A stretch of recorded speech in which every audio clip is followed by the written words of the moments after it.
being a musician, like I think it's easy to get away from that. It's easy to get into doing work for other people, or if you're new to audio, doing a lot of test sessions where you set up a mic and you try all these different things, but you're never actually making anything. For me, getting back into making music, which means releasing it, as Seth Godin says, shipping it. Like it's not art until it's shipped.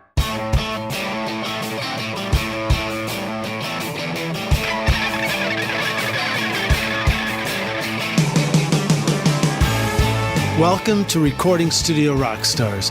I'm Lid Shaw, and this is the podcast created to help you become a rock star of the recording studio. Today's episode of Recording Studio Rockstars is sponsored by Roswell Pro Audio, maker of handcrafted microphones in California. Inspired design and impeccable attention to detail will help you capture a gorgeous vintage sound without the vintage price tag. Check out their beautiful line of microphones at roswellproaudio.com. Sending your music to be mastered can be scary, but sending your music to a total stranger for mastering can be really scary. Chris Graham is a Billboard chart-breaking mastering engineer with thousands of credits and knows how to make your record sound fantastic. But more importantly, he understands that there is one person that really knows what a great record sounds like, and that's you, rock stars. So if you're thinking about hiring professional mastering, but not sure if it's right for you, go to chrisgrahammastering.com and get a free sample mastering of your song. Go find out just how great your record can sound at chrisgrahammastering.com. Just click the link included in the show notes. Hey Rockstars, it's your host Lid Shaw, and welcome back to Recording Studio Rockstars, bringing you into the studio to learn from recording professionals so that you can make your best record ever and be a rock star of the studio yourself. My guest today is Joe Gilder of Home Studio Corner. Joe is a songwriter, producer, and home studio engineer who has been recording and teaching recording for many years. His blog, Home Studio Corner, is dedicated to helping you make better records from your home studio, and his partner site called Dueling Mixes is a collaboration with Graham Cochrane of Recording Revolution, where you can learn how to mix from your home studio, following along with two great teachers each month in a larger community of home studio mixers. Joe was actually one of my first guests on the podcast back in episode 3, and we've been friends ever since, so I'm psyched to have Joe back on for this special follow-up episode. Today, we're going to talk about writing, recording, and self-releasing your own records. In fact, Joe has a long history of releasing his own records at a remarkable rate, and just this year, we'll have recorded and released a stunning 4 EPs in a year. That's a new EP released every 3 months. So if you've ever found yourself stuck on the slow train to mixing your own record, then you can appreciate just how impressive it is to release 4 records in a year. On this episode, Joe is going to share with us a number of ways that you can go from dreaming of making your own record to enjoying the satisfaction of having your music everywhere for your future fans or even friends and family to listen to. Please welcome Joe Gilder back to Recording Studio Rockstars. Joe, my friend, are you ready to rock again? I'm so ready to rock twice. Dude, welcome back, man. You are actually responsible for our best and most successful studio tour video that's ever been of the studio here too. That was super fun. I wish I'd had a better camera when I did it. Oh man, I thought your camera looked great. What was it, an iPhone or it was like it was a GoPro or something? It's one of those little Zoom deals. Ah, nice. The audio's nice. That's about it. Looked pretty good to me, man. Looked pretty good. It's because you were in it. Why do I remember that there's like a Christmas vibe to the text on it or something like that? There's something like, I think you use like a Christmas elf font or something. It's possible. They all kind of run together. That's great, man.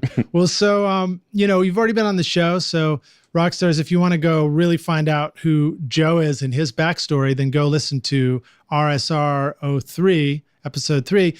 So we're going to jump in right now, and I'm going to ask you to kind of fill in the gaps and give us an introduction to these EPs and this process of recording 4 EPs this year. Yeah. So aside from being an audio guy and doing the home studio corner thing, I'm a musician, and that kind of always came first. And the goal was always to be a rock star. So this podcast is perfect fit, right? Perfect for me. You finally found your home. I finally found my home of rock stars. But for me, it's always been whether I'm making a video or whatever I'm doing around this idea of making my own music. And especially in the last year or so, really kind of pushing in on, hey, I'm a musician. I need to be making and releasing music, especially if I'm talking to people all the time. And I feel that acutely all the time. Yeah. Well, we've all done that thing where like well, not all. Sorry, my phone's being noisy. Joe is so multitask capable that he's actually shooting video in the studio while he's answering these questions. I was apparently trying to do Facebook Live. It did not go very well. So we're going to put that down. But yeah, so being a musician, like I think it's easy to get away from that. It's easy to get into doing work for other people, or if you're new to audio, doing a lot of test sessions where you set up a mic and you try all these different things, but you're never actually making anything. I'm always sketching. I'm perpetually sketching. A perpetual sketcher, exactly. So I think for me, getting back into making music, which for me means releasing it, not just like working on it. I think there's working on it and then there's releasing it. Seth Godin says shipping it. Like it's not art until it's shipped, right? It's available for somebody else to at least listen to, if not buy. And that, to me, that's what gets me excited. I don't get super excited about microphones. I go to the NAMM show and I'm more interested in the musicians that are playing than all the specs behind your new compressor, even though I like compressors. You know what I mean? I'm more interested in making music. And I mean, music's what got me started in all this. Mm-hmm. And then I discovered that it was kind of fun to learn how to record the music, this way or that way. But it's playing music. I'll take it a step further and I'll say for me personally, it's also collaborating and playing music with friends. Absolutely. I think that's a real highlight for me. Mm-hmm. But when I do come in and just kind of do my own thing in the studio, it can be a lot of fun. And somehow that seems to happen in synchronicity with it being a beautiful day outside. I don't know, something about the beautiful spring weather coming inspires me to like write a song and come on in. But so you're a musician at your core and you decided you wanted to focus on making records. What were some of the initial challenges what was the first bridge you had to cross? I think the biggest bridge, which is pretty common for a lot of people, I would imagine, is, hey, I want to make an album. Okay, I've written 10 songs. These are the 10 songs that will be on the album. Even if 8 of them have no business actually being on the album, we tend to, whatever we've written is what we're going to work on. So for me, I realized after doing that a few times, half of these songs, like if I go play a show, I don't want to play those half. They're kind of they're the filler songs. Right. And if you're going to spend a huge amount of time working on this thing, you really want them to all be songs you're into, right? More than just like the 30 minutes after you wrote them.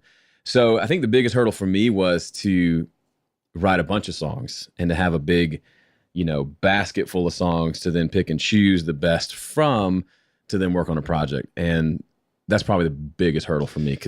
We talked about that a little bit on our last episode too. Oh, really? And you introduced us to Pareto's principle, the 80-20 rule, which was fascinating and nerdy. So just, we won't have to go all the way back into that, but Rockstar, as a reminder, that is the concept that says that 20% of the effort you're putting into something produces 80% of the results. And so Joe decided, if I'm going to paraphrase for you, that if he needed 10 songs on an album, that if he wrote 50 and just used those 10, then those 10 would be 20% of the total and be like, the killer apps of his new album. Exactly.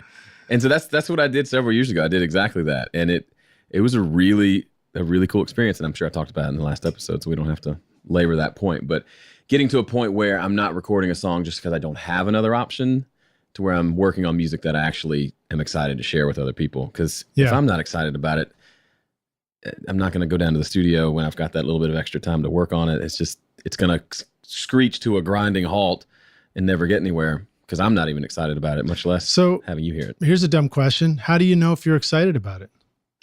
How do you know if you're excited about it? For me, like if I can't stop singing the song a few days later, if I don't play a tons of shows, but if I enjoy playing it live and I really get a lot out of it, and it seems to be one of those that I would want to play for people, those are big things for me. If it gets stuck in my head, or if I keep dreaming about what the production would look like, and I get excited about that, versus, hey, I'm going to do some cool production to cover up how bad this song is. Like there's that approach, and then there's the approach of I can't wait to bring this song to its fullest potential. I don't know if that answers the question. No, I think so. And as I think about the answer to that question, I imagine it's a little different for everybody too. Yeah. So for me, I might have a lot of fun with a song if I feel like I sort of enjoy singing certain parts of it, or the harmony comes together just right. Or if I happen to have a hot band, in my band at that time, maybe the groove just hits me real well and it's a lot of fun in that moment. Yeah. Or maybe I can just play it well, But I suppose if people really like the song too, I found that, man, it was very unexpected. I put together a set list of songs for myself, and it was just going out with an acoustic and singing and doing open mic nights. And some of them were strictly originals, and some of them were co-writes with other friends.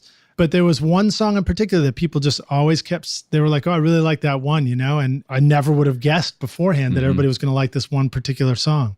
Yeah. So sometimes you just don't know until other people tell you what your good songs are, right? And if my wife, who's not musical at all, gets into a song, that's a big 2 thumbs up for me, because she's not into all of them. So when she does, that helps get me excited too. Yeah. Well, cool, man. All right. Well, so now I'd like to ask people to always share an inspirational quote as we go into this. You got anything that get us psyched up to hit the studio and finish writing our song? I guess, Seth Godin's was something along the line of, like it ain't done till it's shipped, if it's right? not shipped, it's not art. That feels good. Let's do that. If it's not shipped, it's not art. That doesn't sound right. And if it is, how do you say pirate ship and hold your tongue? What is that? Does that go? So that's an interesting concept. But yeah, it is a good reminder. It's like, if it's only in your head, it's still only in your head. If you're the only one who's heard it, you could love it like crazy. But, and it's a really good feeling when you finally take the chance and you play it for some of your friends and you get positive response. People are like, man, that's great.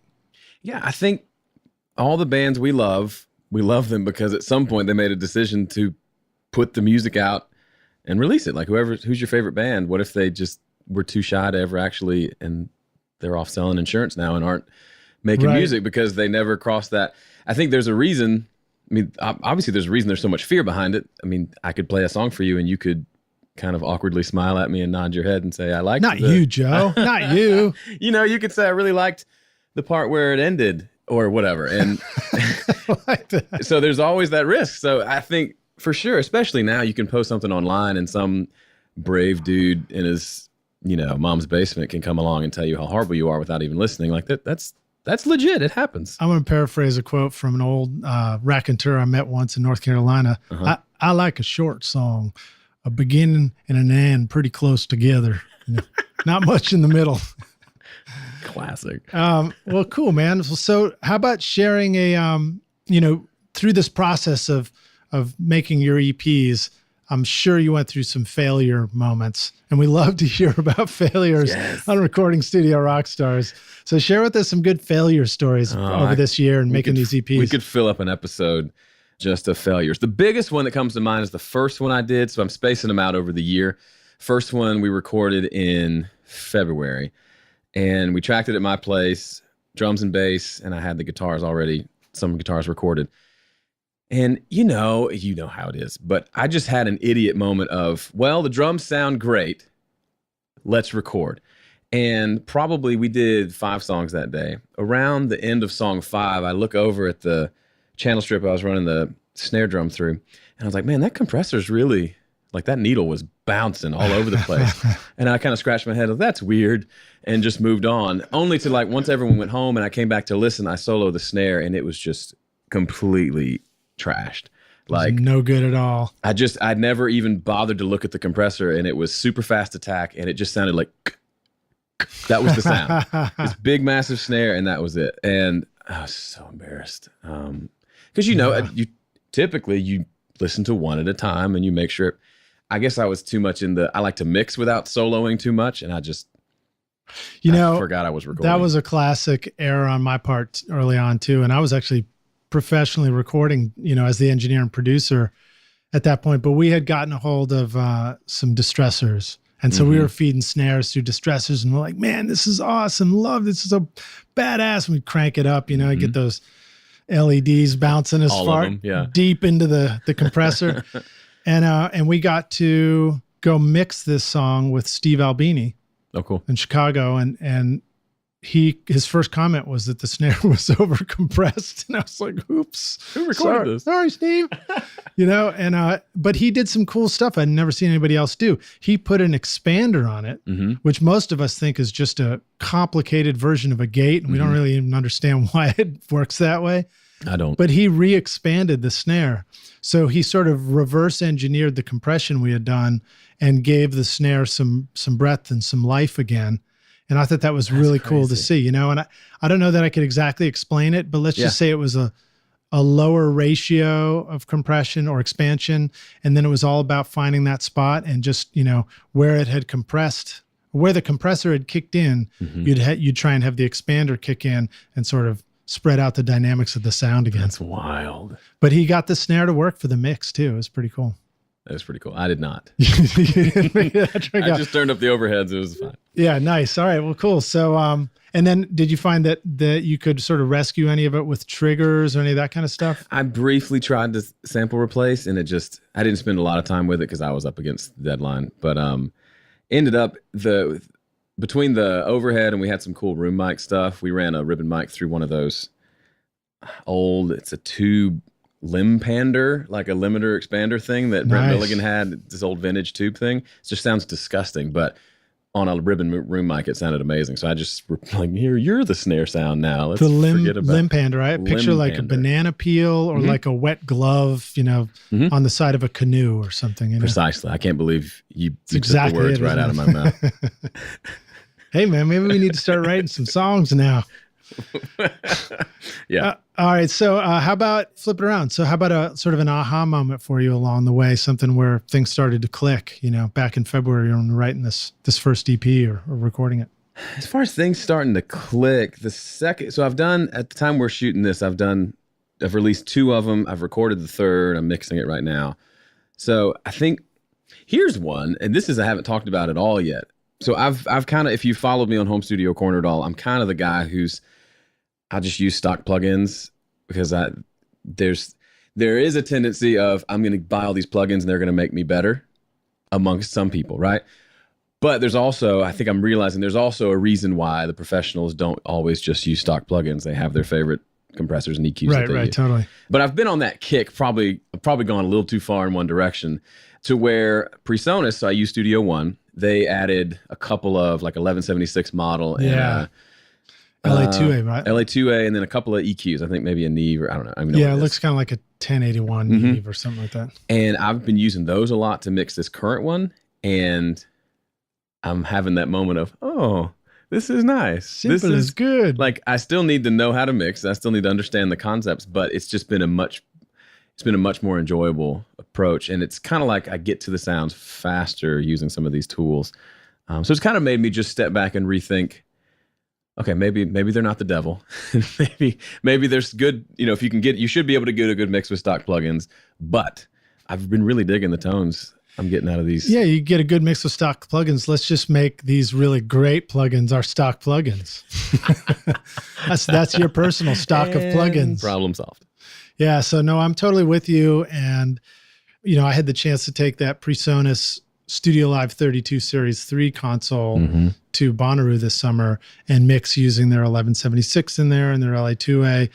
And, it was a limited palette of specialty plugins, but they were better than just, plain old sort of transparent, plain Jane, no offense to you, Jane, EQs, digital EQs and compressors. So it was cool to have that extra little kind of excitement of a tube emulator or an 1176. But beyond that, like, that's kind of all I needed. I didn't really need to like try out 5 different styles of the same thing and see which one was incrementally better or not.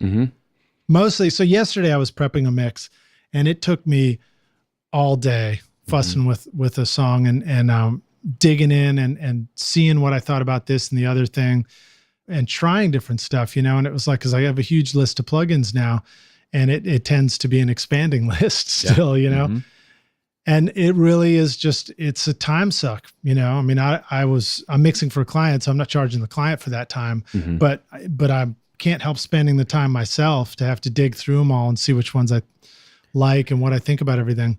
Yeah. And it's, it's a frustrating process sometimes. was talking to Warren Hewitt at Summer NAMM, and he was talking about how so much of like if he does like a some sort of test, a A/B test between microphones, like he doesn't, or like amps, he doesn't reamp the same signal through all of them because the way the amp responds affects how he plays, and that's a part of the experience. Yeah, that's a part of why you like that amp or that. So like with these EQs, like when I'm boosting the top end, there's something different that's going on there than with the sterile EQ. Right.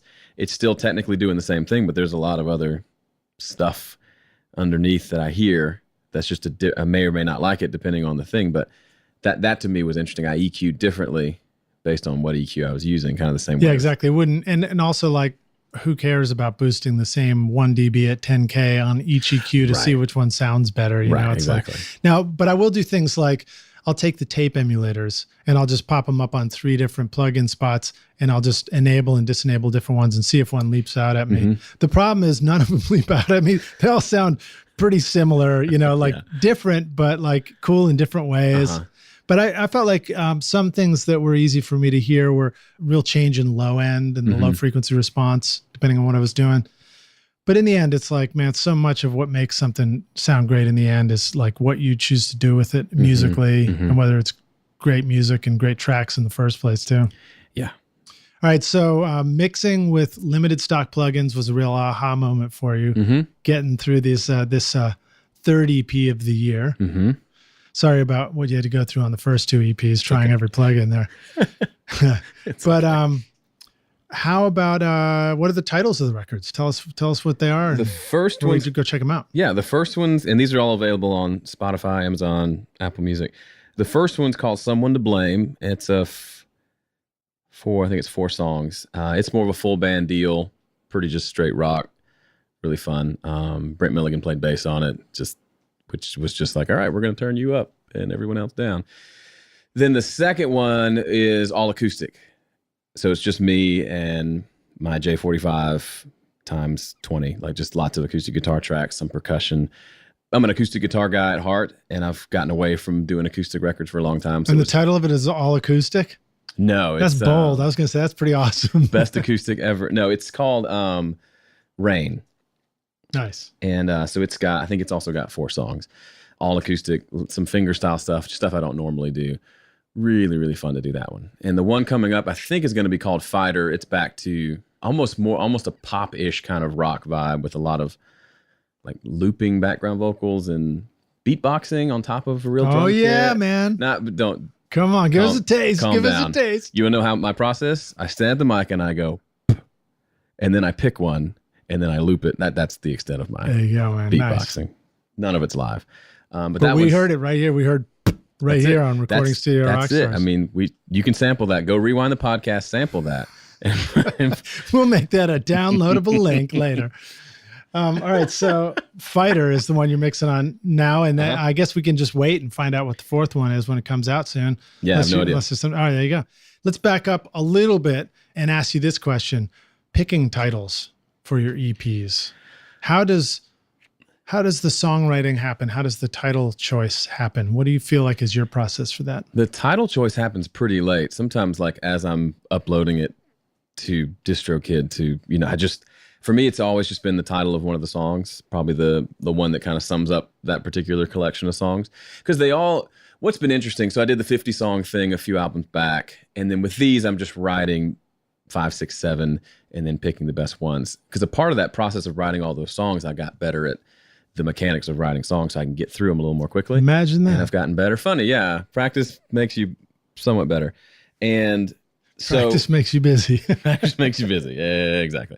So with these, it's really just as the songs come together, the one just kind of seems to stand out as kind of, this is, when I think about this album, this is the song that comes to mind. And so that's usually the name of either my favorite song or the one that I think is just the most cool. Do you feel like the songs in the EP somehow represent that phase of your life? I mean, we're only talking about 3 months at a time here or whatever. Yeah, because especially most of these songs are written in a week or 2 period. So like for me, from just a very personal, selfish standpoint, it's a nice little snapshot into whatever life was like for me in that moment, whatever I was dealing with, whatever I was thinking about. And even just doing this over the course of a year, like I'm having a hard time thinking of not continuing to make an EP every 3 months, just because it's kind of like a little.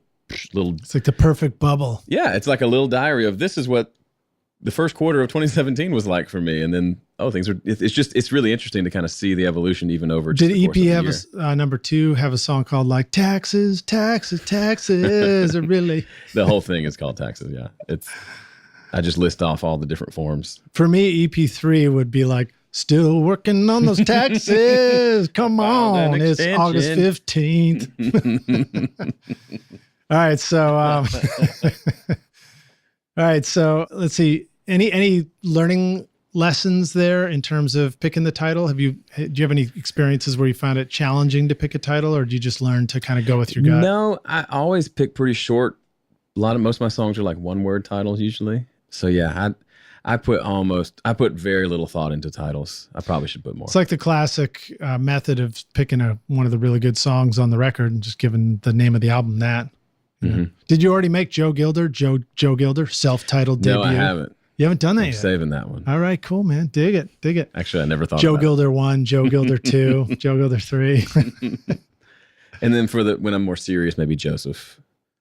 And then, have you tried, or how about Joe Gilded? Joe Gilded, yeah. Yeah, and it's like all gold and sparkly flakes all over the album. It actually comes off in your hands when you're handling the CD. Closest I'll get to a gold record. There you go. Is to do it that way.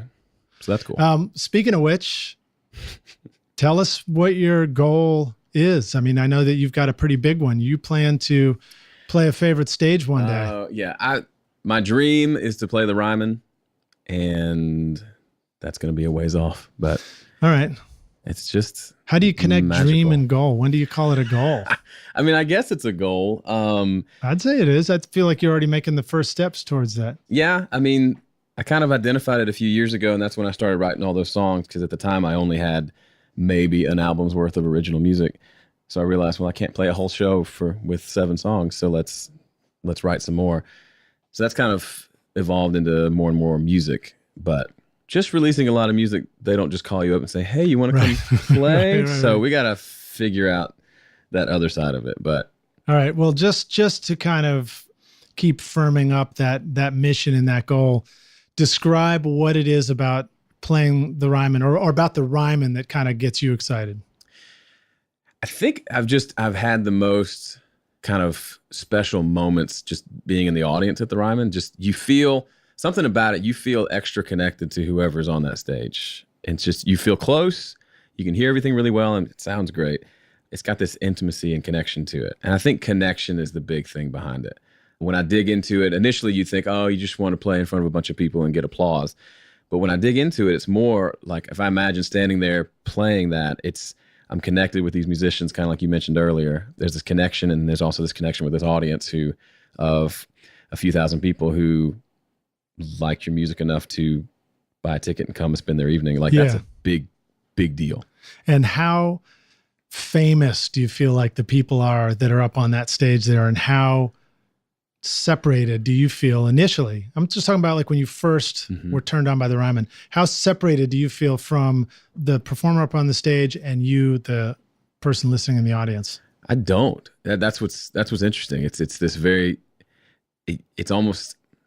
I mean, all stages are stages, but for some reason, you feel more of a connection with the person up, almost kind of like you know them, but not in a creepy way. I guess what I'm getting at too is like, when you saw that, are you like, wow, that would be amazing, but it just feels like miles and miles and miles and like, no way. Like, how would I ever? There's a little bit of that, but there's also I could do that. Like, he's not much different than me, I can tell. Because you can see him, because you're up close, right? Yeah. And even like knowing people who are up there, kind of, that also helps. Yeah. When you know people who are. All right, cool. So Rockstars, you heard it here one more time. Joe Gilder will be playing the Ryman one day. Now, he's not played it yet, and he's not sure exactly how he's getting onto that stage just yet. But this is evidence that, when that happens down the road, you can be able to come back and listen to this episode and see that you can start from idea and make it happen. So my money's on you playing the Ryman. Should we go ahead and sell some tickets? Yeah, Rockstars, email Joe, pick up your ticket now. All right, so let's jump to this question. How can the rock stars finish their record this year? That is such a good question. It's kind of a broad question. But it's not. I think it's one of those, you know the answer. You're just ignoring it. Like, people love to say, I'm working on an album. It makes you feel productive. It makes you, like, especially if you actually are in the studio and you're doing stuff. But if you actually let yourself think, okay, what has to happen to get this finished? Or better yet, when are you going to release it? So, like, I'll do a video on YouTube and people say, I'm going to finish my album. My reply is always when ? Yeah. That's it. Yeah. And then they're uncomfortable. They're like, well, I mean, probably sometime this year. And they'll say that in like January. And I'm saying, okay, when? Even saying this year isn't specific enough. Here's a good question for you. What feels better, being productive or feeling productive? Which one feels better? Yeah. Well, because I know you've done both, right? You've been productive and you put out a record, but you've also felt productive by working really hard on a whole bunch of stuff that doesn't have a conclusion when you wished it would. Yeah, there is a much deeper, as fun as it is to just work on something and feel productive, I'm a big fan of this idea of a body of work. And so every time I put out a song or an EP, like I can kind of look back and say, now I've got this much in my body of work, and the next one there'll be this much. And it's good to look at that and kind of, like I said before, to see, oh, that's the kind of person I was to make that record 10 years ago. So it's the one good place to feel your body get bigger all the time. Exactly. It's good to have a bigger body. So yeah, I think I would much as it's safer to just feel productive, but to actually produce something, that's a much scarier thing, and it's harder to do. And it just won't happen by just kind of, it won't just fall in your lap and one day you'll be done. Yeah. If you don't set out to finish. I guess one of the questions I'm pushing for too is, when you do finish something, what do you experience at that time? You finish your record, you press the button on CD Baby. Do you experience like moments of elation or satisfaction, and how and when do those moments come along to sort of pat you on the back for having finished something? Yeah, it feels really good to hit the deadline that I set for myself, because I do, the stupid thing of telling everyone in my audience that I'm going to do it. So then if I don't, I have to explain why I didn't. Which is secretly not stupid. Exactly. Use shame to your advantage.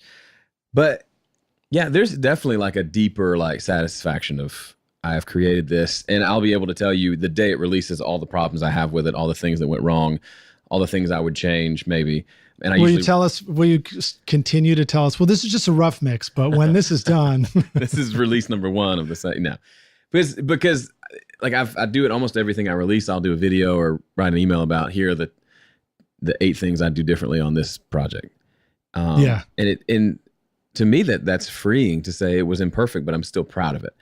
And like those two can coexist. So yeah, I have a lot of pride when I finish something, and partially because it's one more chance of me showing people, if this idiot can do it, you can do it too. It's not like you have to have some magic formula figured out before you can release music. I say release it now, and then the next one you release will be better than the one you just released, and that process will just keep going. Yeah. All right. Well, so let's talk about, your process a little bit too. Describe a life in the day of Joe Gilder. A life in the day. Excuse me, a day in the life. Yeah, a life in the day.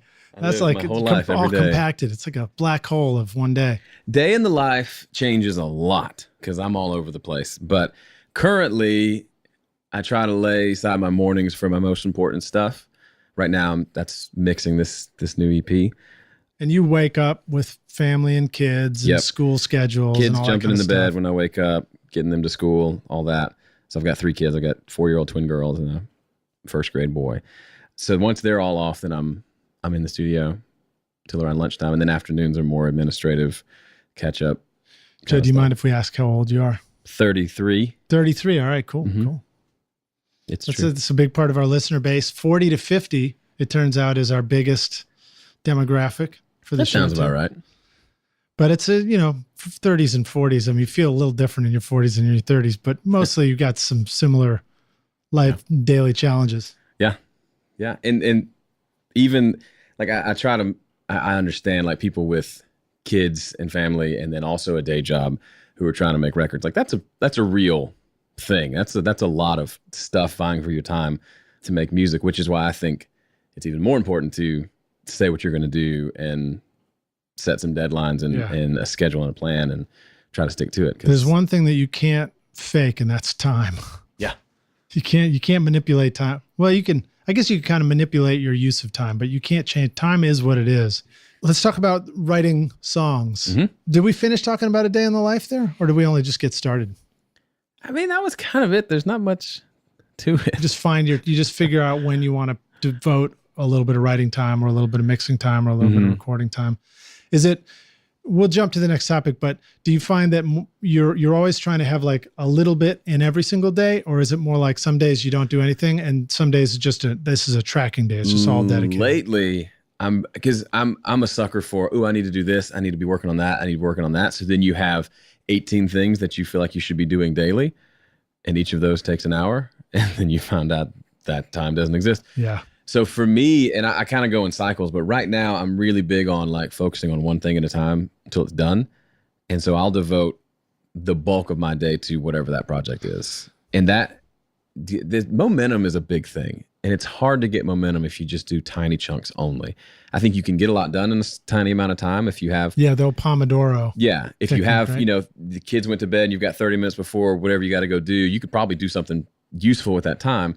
But if that's all you ever have, it's hard to get like a big momentum thing moving on bigger projects. Also, like it's not much fun, but that's probably when you're supposed to be checking your email really quickly and knocking it all out. The day's email in half an hour or less, Oh man, email. And so that is when I feel like it's the smartest time to actually hammer through some emails. It's like a part of the day that's throwaway. Because I mean, like if it's a good part of the day and it's creative and it's fresh energy, I want to be doing something for myself, But at the same time, it's really challenging to respond to all the emails and give a thoughtful reply because my brain's not very thoughtful.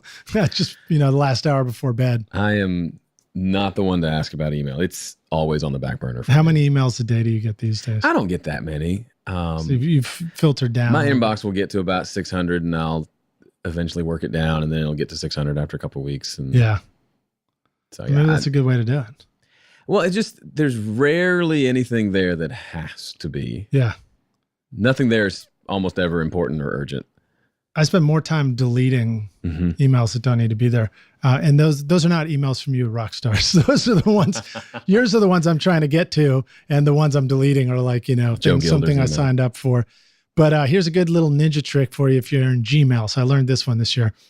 Up and down arrow keys will go scrolling through each individual email and the list, the inbox, and the X button will select any one of them. So you can just arrow down, select X, select all the ones you're going to delete, and then Shift pound or Shift 3, I think it is, will just delete them all. Beautiful. So you can kind of quick key your way through removing a bunch of stuff and then get down to reading what's left if you got any energy left. And then you're tired. And then you're tired. All right, so let's jump to songwriting again. What's one of the hardest parts about writing songs? You talked about the process of selecting good songs to include on your album, but we didn't really get to talk about the process of actually beginning with the song idea. And that might actually be one of the easier ones, because that's like pick up your instrument, have a little fun for a moment, see if something begins. But how do you go from that initial spark of strumming your guitar or playing a drum beat and get to writing and completing a song? I think for me, the hardest part is coming up with something musical that I'm excited about. Kind of like you said before, how do you know you're excited? If I'm playing the same 4 chords that I've done 10 other times and it's just not grabbing me, I'll just move on. So usually for me, something, whether it's just a riff or a background vocal part or something, has to catch me musically. And then for me, I always have kind of a constant like list of a few topic ideas for songs. I spend a lot of time I do a lot of like journaling, writing out my thoughts, and I feel like doing that for years and years and years has made me pretty good at knowing what's going on inside my head, which is a good place to be if you're trying to write songs. Especially, I'm typically writing more introspective, I'm not writing a story about Jim Bob going fishing or whatever, which maybe I should, and I'm missing the boat there. But so having kind of things that I've been processing through to choose from, and then like as I'm playing a song, like this feels like this kind of song, and then kind of pick an idea. So do you have ideas that you're actually writing down in a notebook? And is that part of your process? You putting down? Occasionally, if I think of a line that I think, ooh, that's good, but that doesn't. Is it more like just a concept? It's like, this was last week sucked. Well, yeah, it's kind of like talking about all these EPs, like they were all different things going on in my life that I was just thinking about a lot and aware of. This year, it seems like just a lot of bigger things have happened. And so it's just kind of already on my mind. And so, okay, which thing that I'm feeling does this music kind of fit with? All right, let's run with it.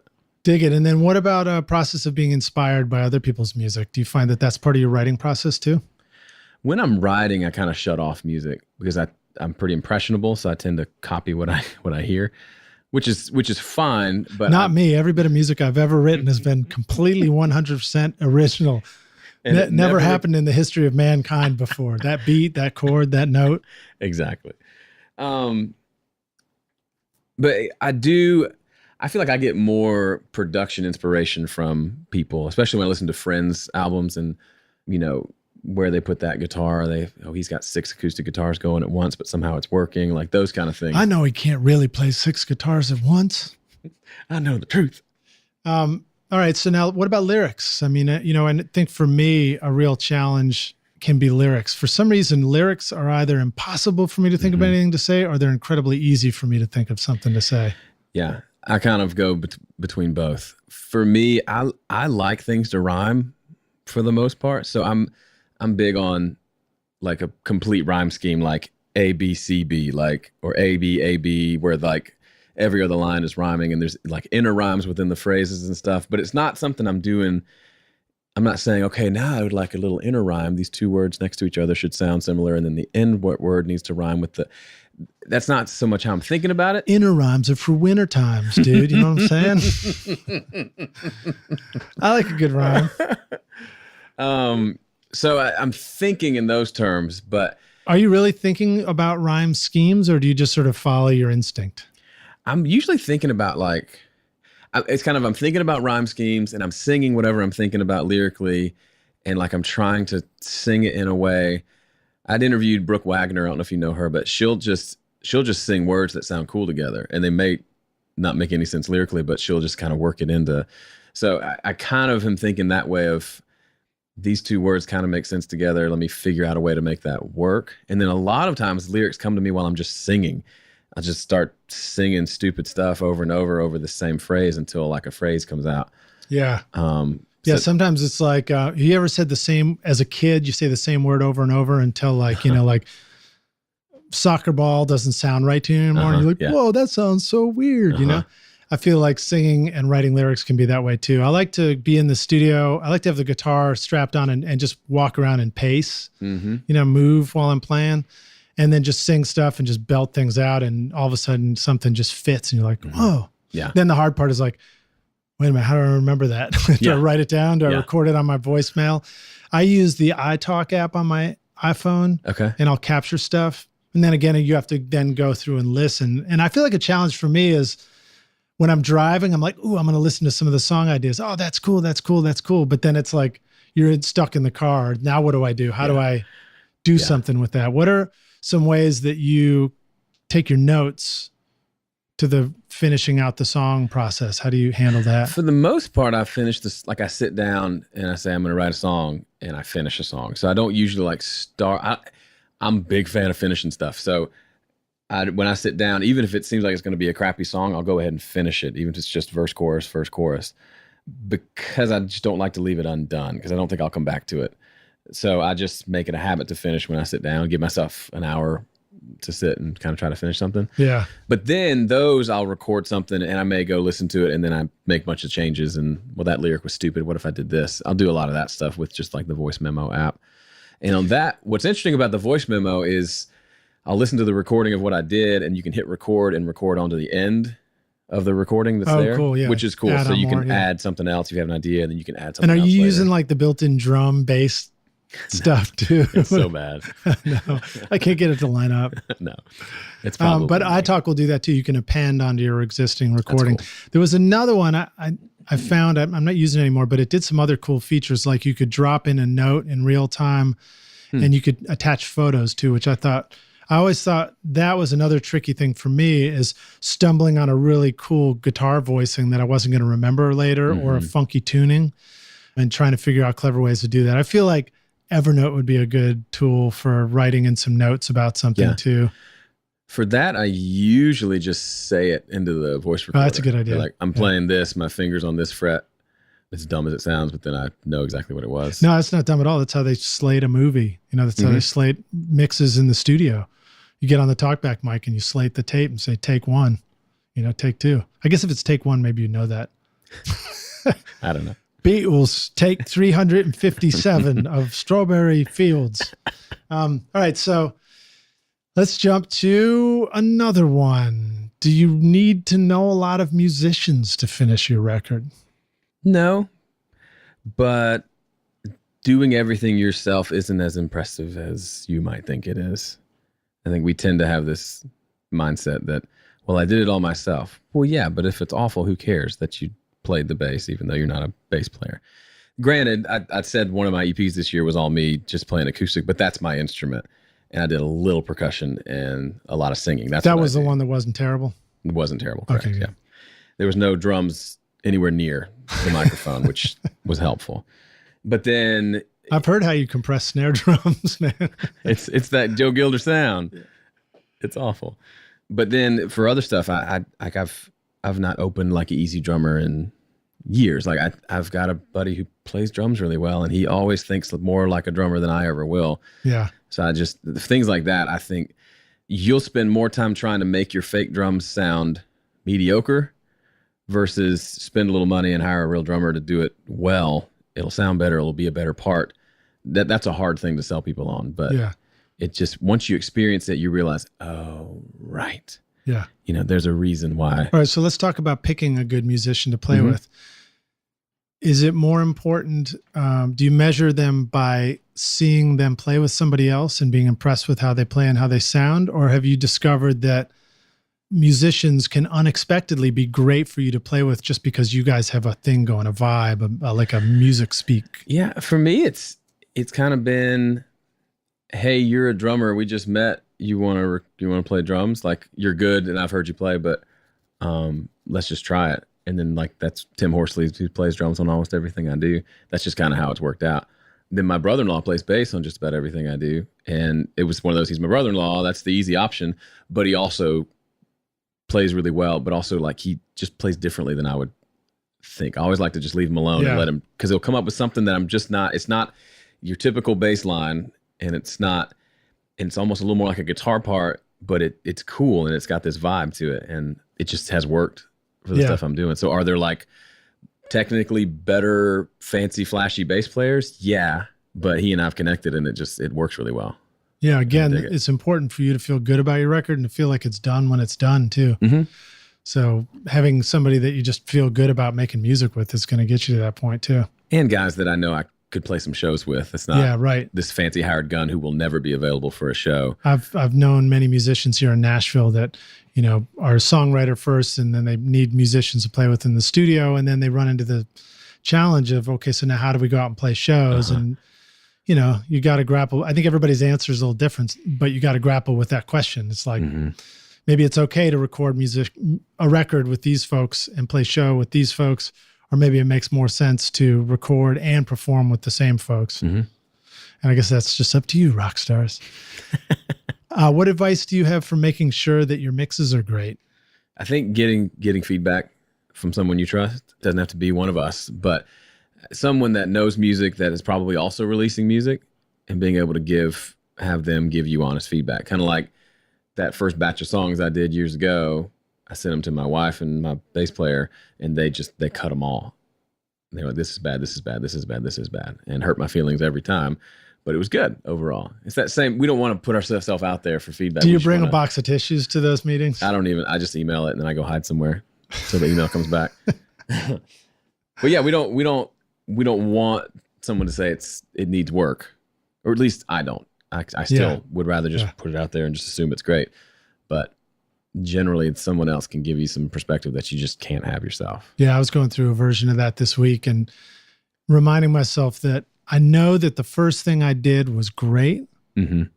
And I know that I feel still kind of mildly pissed off and frustrated at the feedback, but I also 100% know that once we get past my first draft, the feedback, and we get to the final draft, it's going to be better. And I'm going to think it's better. Yeah. So I just got to like deal with that pain, you know? And if it's your own stuff and you worked with other musicians, they're great people to get feedback from, because the bass player is going to listen to make sure the bass sounds right. The drummer is going to listen to make sure drums are working. So you get kind of that, they know what they played, and then they're also listening with as a musician, but also as just a regular listener too. I think that's too bad the cool. drummer didn't know how to set the compressor on the snare drum. All right, so someone in that room should have noticed. It's all right, man. It's all right. That's what the rest of the mics are for.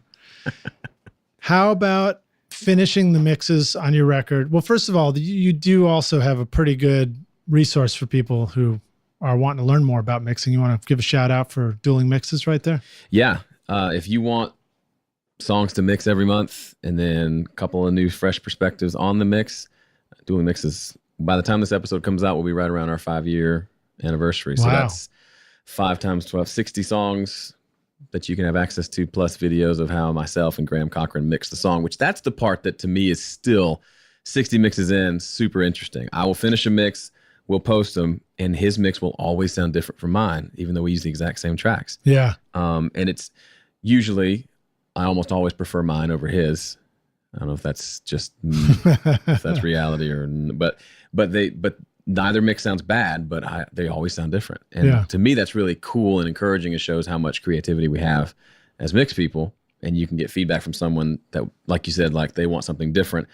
Doesn't mean yours is bad. It's just they hear it this way, you hear it this way, and that's it's a reminder that there are different ways to do it. You know, when I had Kevin Killen on the podcast, he was telling a story about working with Glenn Johns, and Glenn went up to the console and like pulled up the faders on a song, said, listen to that mix. And they pulled all the faders down. And then he immediately pulled them all right back up to nearly the identical exact same spots. And he said, listen to that. And Kevin was like, it was different. You could just hear it. It was different. So like, I think even if we mixed the same song ourselves multiple times on the same stuff, we'd mix it differently, you know?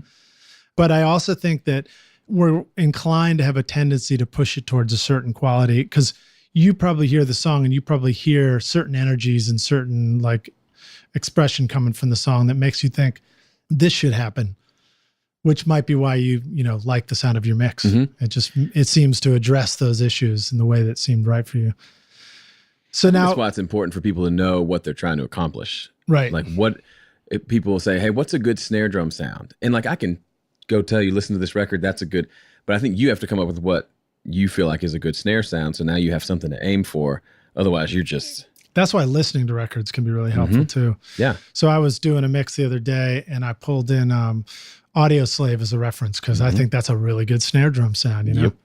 I was just listening to it and I did not get my snare to sound like that snare, but it did indicate to me things like, just how front the snare drum is in the mix, or how sitting back it is, and whether remarkably, I find sometimes my mixes are too punchy. They actually don't rock enough because the sounds are coming out too much, Yeah, I get that. And so it's like it psychologically tricks your head into thinking it's not as loud somehow. Let's take a break and we'll come back in with the rest of these questions. Rockstars, we're going to take a moment here and hear a word from our sponsors. Reminder that you can check out all the things we're talking about in the show notes. Just go to rsrockstars.com and you'll use the magnifying glass, search Joe Gilder, and you'll see the 2 episodes come to this one, which I can't tell you right now what the number is because we're not that smart. But I can tell you that you'll find it there. Also, if you're on your iPhone or your Android and you're listening on the podcast app. And we'll see you guys in just a moment for the last questions in the jam session.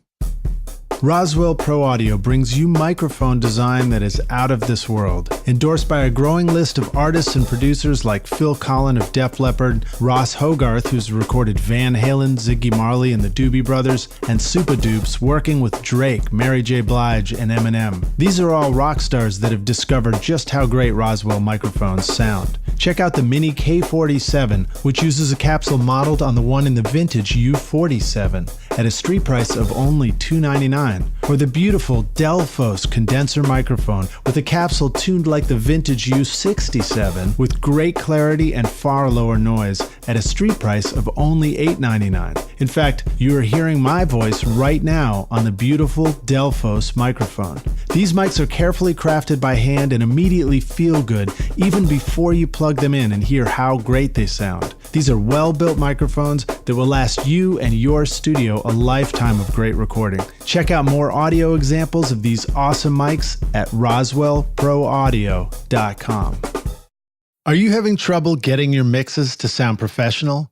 Are you mixing and mastering yourself? Did you know that the vast majority of the world's best mix engineers almost never master their own mixes? So if you're thinking about hiring a professional mastering engineer, check out Chris Graham Mastering. Chris is a Billboard chart-breaking mastering engineer who has mastered thousands of songs for both professional and home studio clients just like you. Send one of your songs to Chris and he'll master a sample of your song for free. If you decide to hire him, you can also get a free video mix consultation before mastering to help you get the most out of your mix.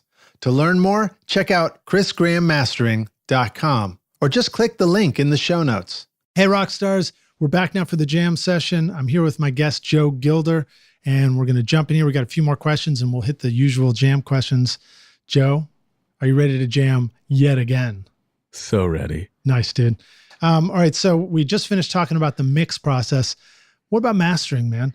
Do the rock stars really need to go get their record professionally mastered? Is it possible to master it themselves? What are the considerations that matter here?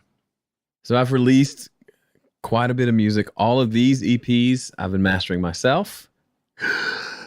No. I know. So I think getting it, I've had Ian Shepherd, he's mastered several of my albums. I think getting it mastered by someone else has so many benefits. A second set of ears. Someone else is putting the finishing touches because by the time I'm done mixing, I'm so in that it's hard for me to hear it objectively anymore.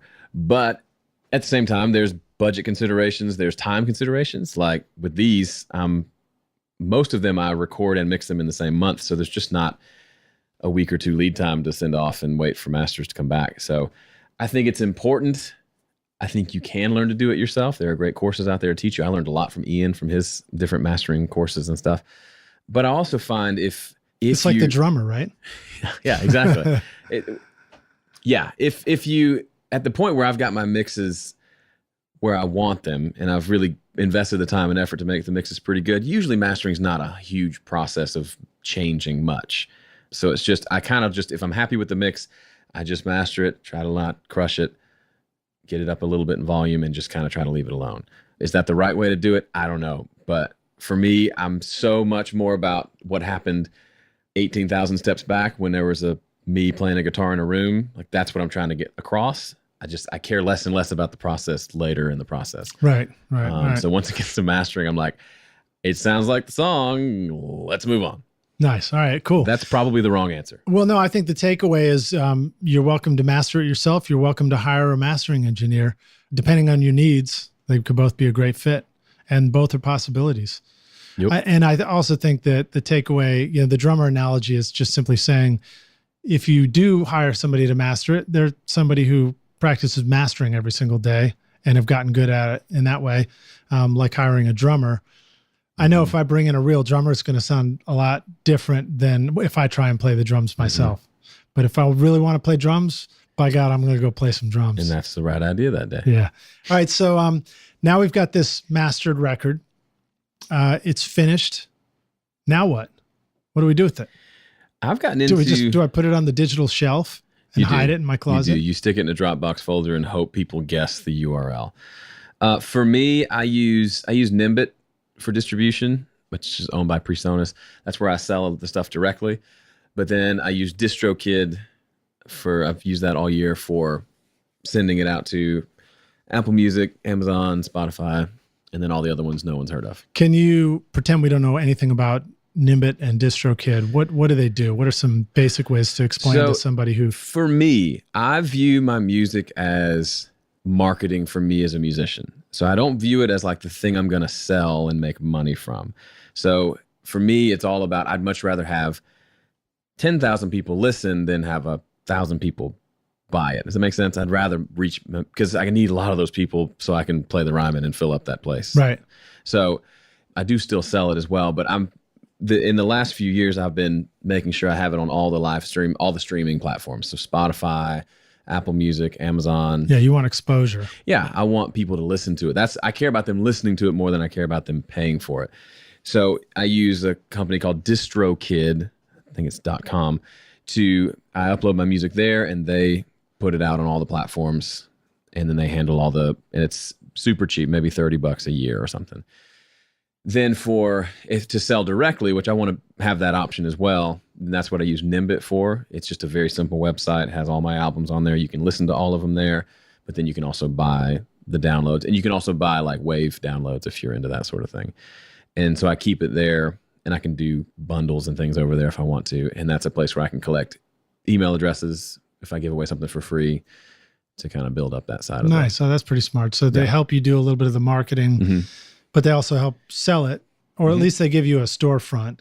And if you sell a record there, then Nimbit takes a small percentage off the top or something? Yeah, they take a little percentage off the top. And it's got the built-in like tip deal, so you can make all your records $0, and then if people are really into it, they can leave a tip. Just makes it a little easier to try to monetize some of that. That's cool. All right, I'll go check that out. And then DistroKid is how you get it up onto all the streaming platforms and stuff like that. All right, cool. How do you go now from the last record you just did to the next record?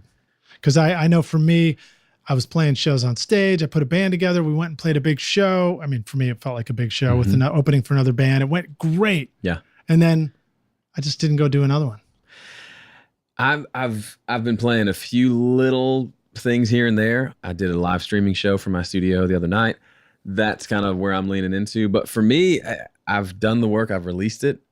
And I like to enjoy it for a month or so. And then since I'm doing this challenge, the next month I've got to start writing for the next one. So it's really kind of, that was fun. Let's get back to work. Kind of like, your football coach in high school, you won a big game. He's like, yeah, we got to think about Simpson Academy next year. Right. Like, well, can you just say good job and then we can think about the next game? That'd be great. But that's kind of like real life. Yeah. All right. So you just go from one to the next and just get started.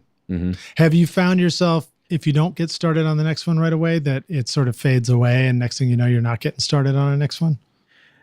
If I hadn't already set deadlines and said I was going to release 4, that would happen. Yeah. But yeah, the momentum, because for me, there's so much to be learned going through the whole process. So like I got to go through the process 4 times this year. So I've learned 4 times as much as if I just took all year to do a bigger album. I feel like I've learned not to overcompress the snare than that first one. And then the next one, I've learned more about how to get some different sounds out of my acoustic guitar. And then this next one, I'm exploring some different EQs and compressors. So all of that wouldn't have happened if I had just done one big record this year. Yeah. I learned a lot through doing the process over and over. Yeah. All right. Well, so we'll jump forward through a few of these questions. Let me just go straight to a hardware tool. Is there anything physical that you've had making these EPs that you've been really glad you've got it around, whether it's an instrument or a piece of recording gear or just something on, a pencil, a sharp pencil, whatever? This is going to be weird, but having a camera has been an interesting piece of gear because for this year, all the songs I've written thus far, I've actually just written them on camera. So I've just fired up the camera and they're on my YouTube channel. So like you can watch me spend an hour and a half slaving over figuring out this song. For me, it's been really interesting of like, if I don't finish a song in this video, that's pretty lame because then I'm going to post a video and have not done what I set out to do. So it's almost like another level of like that accountability, being able to document there you were the process. Answering the first question with your video going around the control room here on this podcast. Exactly. Double teaming it. All right, cool. So having a good camera, any suggestions? I mean, did you have to go out and invest in a fancy, expensive camera and like shop for $500,000, $2,000 cameras? I mean, for those videos, it was just the webcam and just my screen because I was just typing the lyrics on the screen. Right, because you were showing people your actual live writing process. Like literally the video starts and I haven't written a song and then 45 to 90 minutes later. That's very cool. So Rockstars, Joe will remind us again at the end, but you can go see all that stuff on his YouTube channel. So very cool stuff. All right, now how about software tool? Any favorite stuff or something you got excited about in the software world, working on all this stuff? You can file this under late to the party, but for a long time I didn't tune my vocals. I was just an elitist or something. And finally got around. Deletist? A deletist. Yeah, exactly. If it's no good, you just delete it and do it again. These are all instrumental songs now. Got into doing that and using Melodyne just on my vocals. Not crazy, but it's a valuable, helpful tool. And you are using Studio One, which has Melodyne built into the tracks, right? So when you're editing within the DAW, you're seeing a Melodyne version of that note, which you can move up and down and tweak right within your multi-track view. I don't know about that part, but if I click on the vocal and hit a button, it opens up a Melodyne window, like an edit window. Okay. And essentially Melodyne's inside Studio One. Okay, cool. Yeah. So it's just right there. You can render it. I think they're the only DAW that actually includes Melodyne directly. That may be true. People talk about how cool it is, but I've only ever used it in Studio One. I don't actually know what the worst workflow is. Well, I use it directly in the Melodyne app, and I love Melodyne. I've been using it for years and years. And apologies to you, Melodyne, but I actually haven't really upgraded because it kind of already did everything I needed it to do a long time ago. So maybe I'm a little late to the party too. All right. So now how about a organizational tool? You probably had to keep your stuff together really well over this past 4 EPs. Do you have any organizational tools or suggestions about how to do that? I kept all the songs in just my notes app on my phone, which would sync up to my computer. So if I needed to reference either place, I could work on lyrics while I was. And you're using like iCloud built into Apple or something? Yeah, just the built-in syncing with iCloud. That's kept the lyrics all in one place, and I'd do a rough version of the charts as I wrote it, and then I'd write out a chart later when it was time to track. So lyrics were actually written in the note app text? Right. And then I would just write down some numbers just so I knew what the basic progression was. And this is all happening while you're doing a live YouTube video showing the writing process? Yeah. All right, cool. Idiot. Well, your computer was busy. All you had was a phone, right? Yeah, exactly. All right, dig it. How about any tricks for keeping all your sound files together? I mean, is there anything particular about Studio One and the way you organize the record and the songs and all the audio files and don't lose stuff later? The coolest, this is going to sound like a Studio One commercial, but the coolest thing about Studio One for me is if you're going to do the whole thing yourself, it's really great. With the professional version, you've got the song pages and the project page. So whenever I would finish recording the song the first time, I would add it to the project page and they sync up underneath. So I could record all the songs, make a point to add them to that project page at the end. And then forever, when I go into that song and make changes, record new parts, when I open that project page, it'll pop up and say, hey, you added, something's changed with this one song. Would you like to update? Click a button, it does a new render of whatever the latest version of that song is, and then I can export all the songs together in one click from the project page. So it's for mastering, but it's also great for just managing. Yeah, I can name this album, work in progress date, and then it'll export that, and now I've got it in iTunes. Yeah, because we're always bouncing rough mixes anyway, but how cool to be able to kind of bounce them in order, album order, and start hearing how it's all gluing together and making sense together. And you can leave have your limiter in the project page for getting all the volumes up, but you don't have to keep remembering to turn the limiter on and off in your mix. Yeah. Because it's not there. It's just spitting it over into the project. That to me, just kind of a time saver and the ability to go in and say, oh yeah, I did record new things on these 3 songs. Go ahead and update all those so then I can listen to everything together. Yeah. That's cool. And then if you were mixing even for a client, you could print your mixes without the extra limiting, but you could go to the project page to export the mixes, today's mixes for your client. Yep. And they'd all be hot and sounding great. Super hot. Well, let's just go back and do the Wayback Machine. So you can take the Wayback Studio Machine. You're going to go all the way back to January. Not that far back, really, actually. And you're going to find yourself before you started these 4 EPs. Joe, you pretty much are going to look exactly the same too, and it's going to be a little freaky because you look like twins. But I'll actually lose track of which Joe is the then Joe and which Joe is the now Joe, because you might even be wearing the same clothes, and hat. But if you could go give yourself some advice and say, this is the single most important thing you need to remember over this next year of producing all these 4 EPs, what would you say? Check the compressor on the snare. Granted, I did that in the first one, so I learned that lesson early, but I would say that and manage your time well, because staying up till 3 in the morning the night that it's due, you're not going to do your best work. even though you're getting it technically done. Yes, indeed. Yeah. What your time is managed well, I know. What do you do right after this podcast? Anything interesting? I'm actually recording a harp for a rap song. Nice. Back to your studio? I've never said those words before. Yeah. All right, cool, man. I like it. There you go, rock stars. Joe Gilder, once again on Recording Studio Rockstars. Joe, let our listeners know how they can find you, learn more about you, go buy all your wonderful training, join your communities, whatever you got. Whoa, that's a lot of things. If you look for me on social media, Joe Gilder Music, and then obviously you can go to homestudiocorner.com.